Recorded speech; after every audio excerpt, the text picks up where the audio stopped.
Hello students, मैं संगीता गुसाई channel पर आपका स्वागत करती हूँ। हम क्लास 10 साइंस का 6 चैप्टर पढ़ रहे हैं। इसी सीरीज में आज हम पढ़ने वाले हैं श्वसन यानी कि रेस्पिरेशन। आज का वीडियो है, उस पे हम पढ़ेंगे श्वसन क्या होता है, श्वसन कितने प्रकार का होता है, श्वसन के फलस्वरूप क्या उत्पाद बनते हैं और वो कहाँ संचित होते हैं, मानव श्वसन तंत्र की संरचना, उसमें कौन कौन से अंग भाग लेते हैं वो चित्र के द्वारा समझेंगे। उसका डायग्राम का भी एक अलग वीडियो मैंने बनाया है, जो ऊपर आई बटन पे आप क्लिक करके उस वीडियो पे जा सकते हैं और वहाँ पे आप देख सकते हैं कि उसका डायग्राम कैसे बनाना है। ठीक है, इसके अतिरिक्त हम पूरी श्वसन की जो प्रक्रिया होती है वो क्यों संपन्न होती है, अंत तक बने रहिए। चले चलते हैं। भोजन पाचन के बाद कोशिका में ग्लूकोज के रूप में संचित रहती है, लेकिन ये ग्लूकोज जो अब कोशिका में संचित है, इसे ऊर्जा में बदलने के लिए इसका ऑक्सीकरण होना आवश्यक है और ऑक्सीकरण के लिए ऑक्सीजन की आवश्यकता है और ऑक्सीजन जो है वो श्वसन क्रिया से संपन्न होता है। ऑक्सीजन कहाँ से आता है? श्वास नली से आता है। ठीक है, तो श्वसन वह क्रिया है जिसमें भोजन का ऑक्सीकरण होता है ऑक्सीजन के द्वारा और ऊर्जा का निर्माण होता है। भाई, सब चीज का जो मुख्य उद्देश्य है वो है ऊर्जा ग्रहण करना, ऊर्जा प्राप्त करना, जिसके फलस्वरूप जो जीव हैं बाकी के अपना जीवन आसानी से जी सकें, जिंदा रह सकें और बाकी के क्रियाकलाप जो है उन्हें पूरा कर सकें। ये श्वसन की रासायनिक अभिक्रिया है। कई बार शॉर्ट क्वेश्चन में पूछा जाता है कि श्वसन की क्रिया को रासायनिक समीकरण के रूप में दर्शाइए, तो ये वाली इक्वेशन आपने लिखनी है। C6H12O6 ये ग्लूकोज का फॉर्मूला है। एक अणु ग्लूकोज का जब 6 अणु ऑक्सीजन के साथ मिलता है, ये क्रिया कौन सी हो रही है? ऑक्सीकरण की। ये आपने रासायनिक विज्ञान के फर्स्ट चैप्टर में पढ़ ली थी ना, ऑक्सीकरण अभिक्रिया। तो ये भी ऑक्सीकरण अभिक्रिया का एक एग्जाम्पल हो सकता है।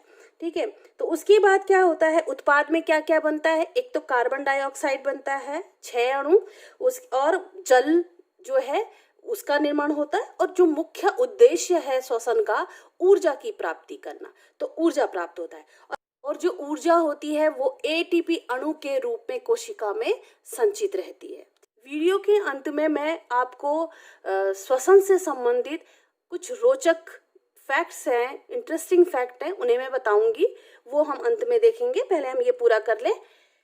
श्वसन के प्रकार। अब श्वसन 2 तरह का होता है, एक वायवीय श्वसन और एक अवायवीय श्वसन।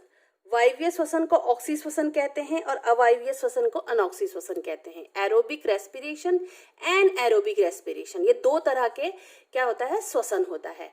ठीक है, अब नाम से ही पता चल रहा है, ऑक्सी श्वसन यानी कि ऑक्सीजन की उपस्थिति में यदि श्वसन की क्रिया संपन्न होती है तो ऑक्सी श्वसन होता है, और यदि ऑक्सीजन की अनुपस्थिति में यानी कि ऑक्सीजन यदि नहीं होता है, प्रेजेंट नहीं होता है या फिर कम उपस्थित होता है, कम मात्रा होती है ऑक्सीजन की, तब जो श्वसन की क्रिया संपन्न होती है उसे हम क्या कहते हैं? अनऑक्सी श्वसन या फिर अवायवीय श्वसन कहते हैं।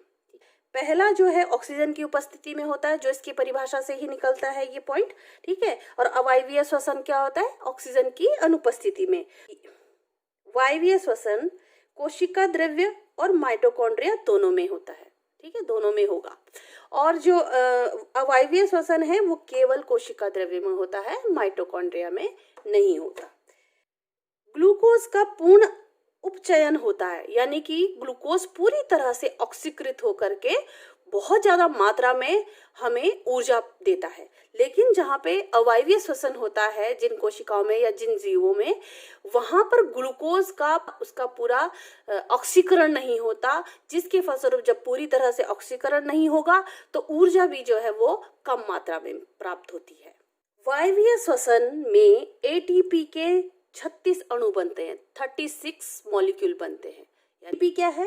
एटीपी ऊर्जा अणु है। कई बार पूछा जाता है कि एटीपी क्या है, तो एटीपी ऊर्जा का एक अणु है जिसकी फुल फॉर्म होती है एडिनोसिन ट्राइफॉस्फेट। ठीक है, एटीपी की फुल फॉर्म जो है वो पूछी जाती है कई बार। एडिनोसिन भी बोलते हैं, एडिनोसिन ट्राइफॉस्फेट, फॉस्फेट, ठीक है। और एडीपी, एडीपी की एडिनोसिन डाइफॉस्फेट, डाई, ठीक है, फॉस्फेट, ठीक है। ट्राई 3 अणु होते हैं फॉस्फेट के, और डाई में एटीपी में 2 अणु होते हैं फॉस्फेट के। तो ये इसकी फुल फॉर्म है, ये भी याद कर लेना। अच्छा जी, यहाँ पे आ जाओ आप कि अवायवीय श्वसन में जो एटीपी के अणु बनते हैं वो सिर्फ 2 बनते हैं, क्योंकि इसमें ग्लूकोज का पूरी तरह से ऑक्सीकरण नहीं होता। अगला पॉइंट है कि कार्बन डाइऑक्साइड जल और ऊर्जा उत्पाद के रूप में बनते हैं। यहाँ पर ये समीकरण के रूप में दिखाया है, तो यहाँ से आप देख सकते हो कार्बन डाइऑक्साइड, जल और ऊर्जा ये उत्पाद बनते हैं वायवीय श्वसन में। और जो अवायवीय श्वसन होता है उसमें ethanol, lactic acid, carbon dioxide और ऊर्जा बनते हैं। भले ही कम बनती है ऊर्जा, लेकिन ऊर्जा तो बनती है। यहाँ पर समीकरण के रूप में भी आप देख सकते हैं लैक्टिक एसिड, इथेनॉल और कार्बन डाइऑक्साइड, और साथ में यहाँ पर ऊर्जा लिखना भूल गए, ठीक है, ऊर्जा भी बनती है। तो 6 पॉइंट है कि सभी प्रकार के पौधों में और जीवों में लगभग ये क्रिया संपन्न होती है वायवीय श्वसन की। यहाँ पर बैक्टीरिया, कुछ बैक्टीरिया हैं जिनमें अवायवीय श्वसन होता है। ईस्ट यानी कि जिसको हम खमीर भी बोलते हैं, कवक है ये, फंगस, तो ईस्ट में भी अवायवीय श्वसन होता है। और कुछ आंतीय कृमि यानी कि पेट में जो कीड़े उत्पन्न होते हैं ना जानवरों के या मनुष्य के, वो भी अवायवीय श्वसन करते हैं, क्योंकि वहां पर उनको पूरी तरह से ऑक्सीजन नहीं मिल पाती है। मानव में श्वसन, रेस्पिरेशन इन ह्यूमन बीइंग, जो मानव का श्वसन तंत्र होता है पूरा, वो 2 भागों से मिलकर बनता है। नंबर 1 श्वसन मार्ग, ठीक है, और नंबर 2 फेफड़े। जो फेफड़े होते हैं यही मनुष्य के श्वसन अंग होते हैं।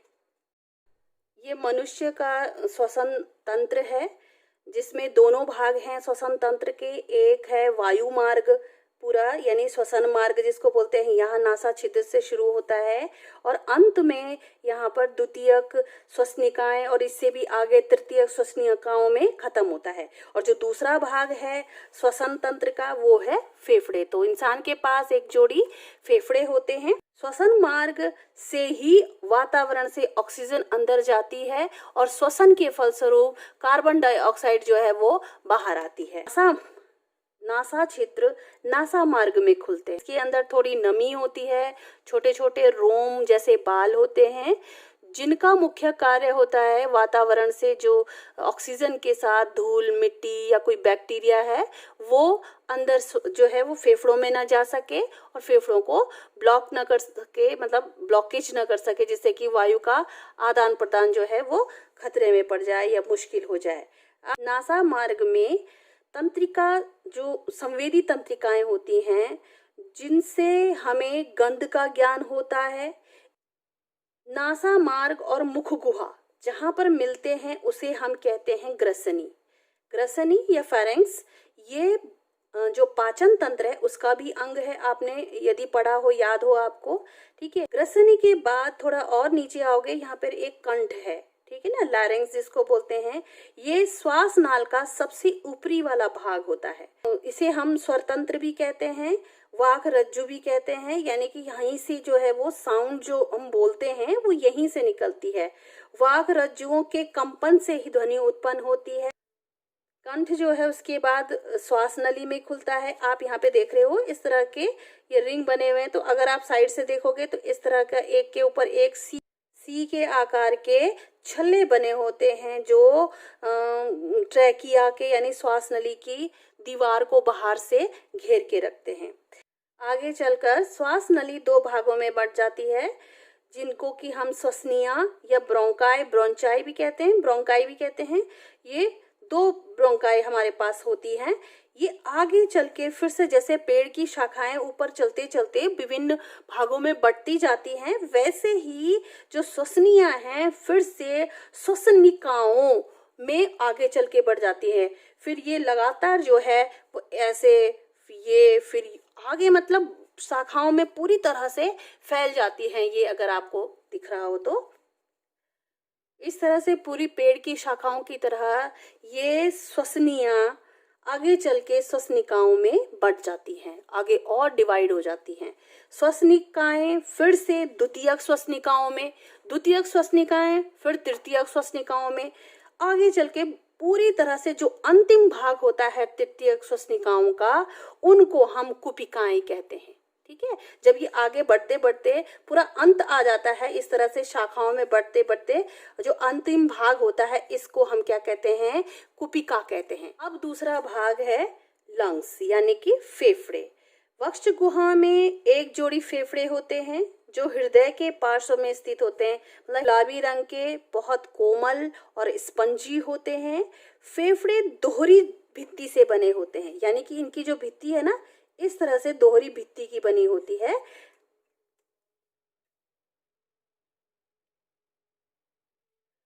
जिसे कि प्लूरल, ये आगे चल के इसको हम कहते हैं प्लूरल भित्ति। ठीक है, प्लूरल लेयर, इसे हम प्लूरल लेयर कहते हैं। दोनों झिल्लियों के बीच में, यानी प्लूरल लेयर जो अंदर वाली और बाहर वाली, इन दोनों के बीच में जो जगह है, इसको हम प्लूरल गुहा कहते हैं। प्लूरल गुहा पूरी तरह से तरल पदार्थ से भरी होती है और सबसे नीचे आपको ये पेशियों से बना हुआ एक डायफ्राम दिख रहा है जो गुंबदनुमा होता है। इसका श्वास में बहुत बड़ा योगदान होता है। फेफड़े जो हैं, फेफड़ों के 3 भाग होते हैं। सबसे ऊपर वाला जो होता है वो उच्च पाली, यहाँ पर ऊपर वाली 1 भाग, 2 भाग और 3 भाग। सबसे ऊपर वाली उच्च पाली यानी कि सुपीरियर लूप जिसको बोलते हैं। बीच वाली कौन सी होगी, मध्य पाली, मिडिल लूप। और सबसे नीचे वाला जो भाग होता है वो होता है निम्न पाली। ठीक है, ये बाहर की संरचना है और इस वाले फेफड़े में आंतरिक संरचना दिखाई हुई है। एक एरो डायग्राम है आपके पास जिससे आप समझ पाएंगे कि ऑक्सीजन का मार्ग क्या होता है कोशिका तक पहुंचने का। सबसे पहले चित्र आपने देख लिया है, नासा छिद्र के द्वारा ऑक्सीजन जाती है। फिर उसके बाद नासा छिद्र के बाद यहाँ पे नासा मार्ग, नासा मार्ग से होते ग्रसनी, ग्रसनी से होते हुए फिर कंठ से, कंठ के बाद बारी आती है श्वास नली का। ठीक है, ये सब किसका मार्ग है, ऑक्सीजन का मार्ग है। ठीक है, उसके बाद श्वास नली, श्वास नली से फिर श्वसनिया, ये श्वास नली हो गई और फिर 2 भागों में दोनों श्वसनियां हैं। श्वसनियां कहाँ खुलती हैं, श्वसनिकाओं में। ये जो आगे शाखाएं, तो श्वसनिका चाहे आप आगे और लिख सकते हैं, प्राथमिक श्वसनिकाएं, द्वितीयक श्वसनिकाएं, आगे पहले प्राथमिक फिर द्वितीय फिर तृतीय श्वसनिकाएं, और अंत में जो कहाँ खुलती हैं, कुपिकाएं। कुपिकाओं का जो संरचना है वो ये बता रखी है, इस तरह से होते हैं, बॉल के जैसे संरचना होती है जिसको पूरी तरह से रुधिर वाहिनियां जो है वो इस तरह से घेरे रखती हैं, जिससे कि फटाफट विसरण की क्रिया के द्वारा ऑक्सीजन कुपिकाओं से रक्त में आ जाए। ठीक है, अभी मैं आगे बताती हूँ आपको। कुपिकाओं से फिर रक्त वाहिनियों में जाता है। ठीक है, रक्त वाहिनियों में क्या बह रहा होता है, रक्त। रक्त में रक्त कोशिकाएं होती हैं, आरबीसी। और मैं आपको बता दूं कि आरबीसी या रक्त का रंग किसके कारण लाल होता है, हीमोग्लोबिन के कारण। आपने छोटी कक्षाओं में भी पढ़ा होगा।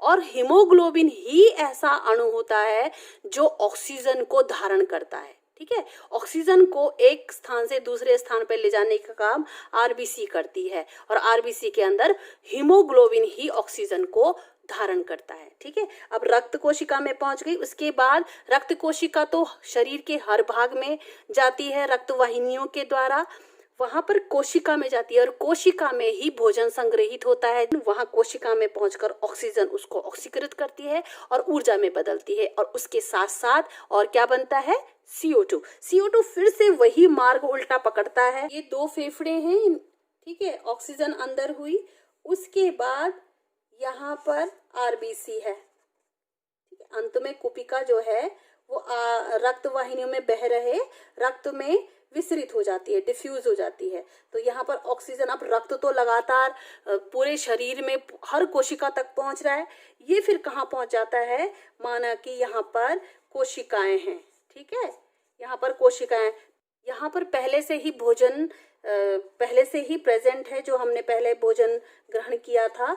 अब इसमें ऑक्सीजन, ये जो ऑक्सीजन आरबीसीज को लेके आती है ना कोशिका तक, यहाँ पर ये बन गया और उसके फलस्वरूप क्या बना, CO2 बन गया, जल बन गया, और इसके अलावा क्या बनता है, ऊर्जा बनती है। ऊर्जा तो एटीपी के रूप में यहीं पर संचित होती है, यहीं पर रह जाती है, ठीक है। लेकिन CO2 जो है वो वापस फिर से आरबीसी, यानी आरबीसी तो नहीं पर रक्त की बाकी कोशिकाएं भी साथ में होती हैं आरबीसी की, तो आरबीसी और बाकी कोशिकाएं CO2 को फिर से वापस लाती हैं, फिर से ये लंग्स में आता है और फिर ये CO2 वापस आ जाता है, बाहर आ जाता है। इस तरह से पूरी जो श्वसन की क्रिया है वो संपन्न होती है। अंतः श्वसन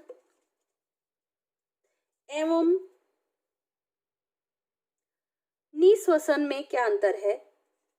अंतः श्वसन और निश्वसन क्या होता है, ठीक है। अंतः श्वसन को हम इंस्पिरेशन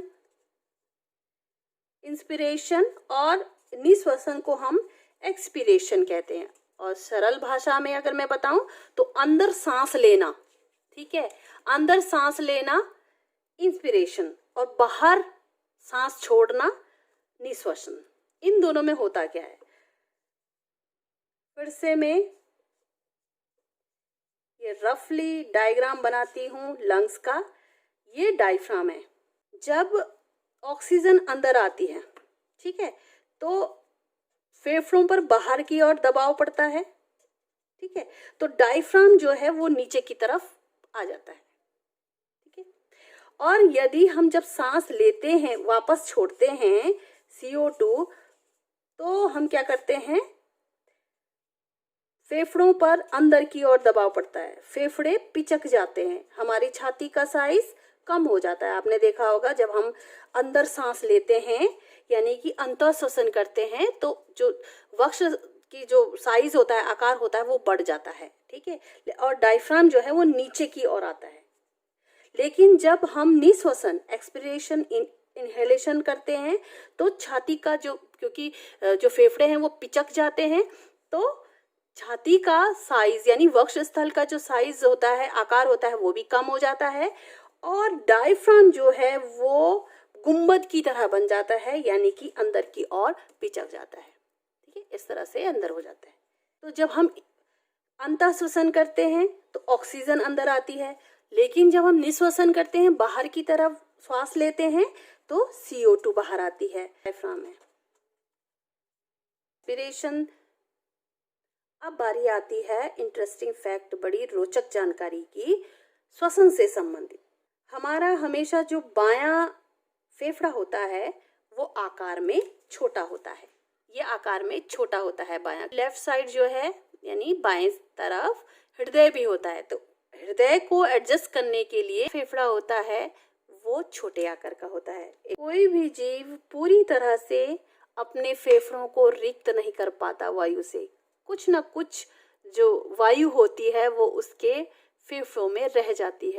मनुष्य के फेफड़ों में लगभग 30 करोड़ वायु कोष्ठ और कुपिकाएं होती हैं। मनुष्य एक बार में 4 से 6 लीटर हवा फेफड़ों में भर सकता है।